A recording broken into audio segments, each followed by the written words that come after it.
a bus named Rosa Parks, and she was sitting in the front of the bus.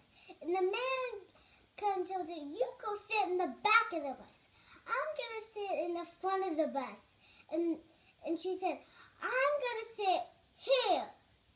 And then they called the police, and she went to jail, and they marched. They said that we want Rosa Parks to get out of jail.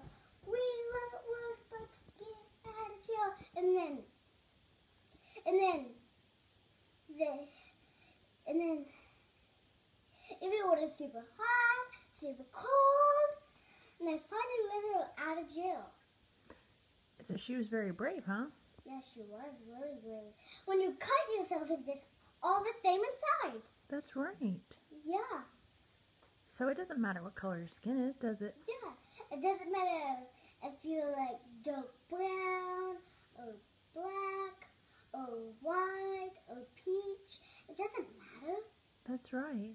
It's all the same inside. That's right. She was really, really brave. Thank you for telling me that story.